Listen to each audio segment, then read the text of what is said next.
Hello বন্ধুরা, তোমরা কেমন আছো? আশা করি ভালোই আছো। দেখতেই পাচ্ছ কি বানাচ্ছি। এটা একটা ফুলের স্ট্যান্ড বানাচ্ছি মশলা লাগিয়ে চাটারিং করে ফুলের স্ট্যান্ড বানিয়েছি। এখনই আমি ফুল বানাবো।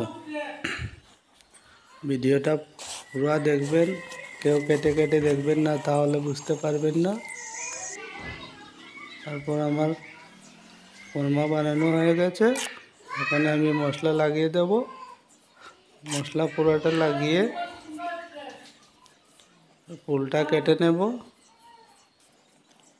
এইরকমভাবে দুটি ফুল বানিয়েছি, সেটাও আপনাদেরকে দেখাবো, দেখতেই পারবেন। দুটা ফুল একখানো করে সেটা একটি পদ্ম ফুল বানানো হবে। আগে তো পদ্ম ফুলের স্ট্যান্ড দেখতেই পাচ্ছেন, সেখানে স্ট্যান্ডের উপরে দুটা একখানো করে বসিয়ে দেব।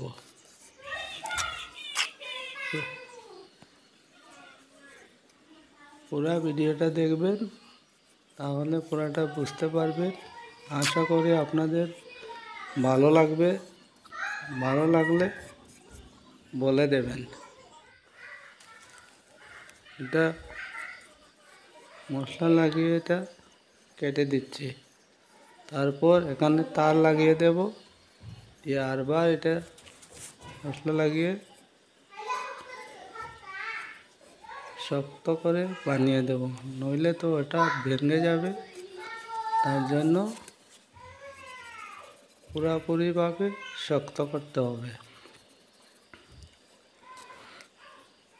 আপনারা দেখতে থাকুন। সেটা আমার কাটা শেষ হয়ে গেছে। এরপর এটার মধ্যে আমি রড দিয়ে দিয়েছি। রড দিয়ে আবার মশলা লাগিয়ে দেব। এটা উপরের পাপড়ি, আর একটা নিচের পাপড়ি, সেটাও দেখাবো। সেটাও বানিয়েছি।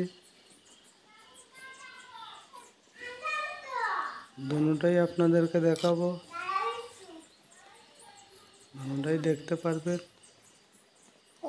কেমন হলো বলে দেবেন। এটা সম্পূর্ণ একটি সিমেন্টের কাজ।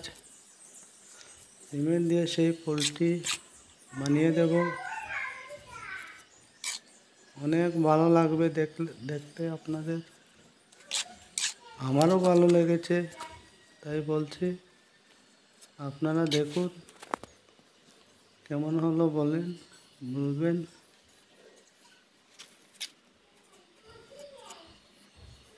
অনেকে তো অনেক রকমই বানিয়ে দেয়। আমি সেটাকে তার দিয়ে শক্ত করে বানিয়েছি। এটা হলো আমার প্রথম উপরের পাপড়ি। এটা হলো নেক্সট নিচের পাপড়িটা। সেম এইরকমভাবে করে দিয়েছি। আগে বালু দিয়ে কোরমা বানিয়ে, তারপর মশলা লাগিয়ে, এখানে রড দিয়ে সেটা বানিয়েছি।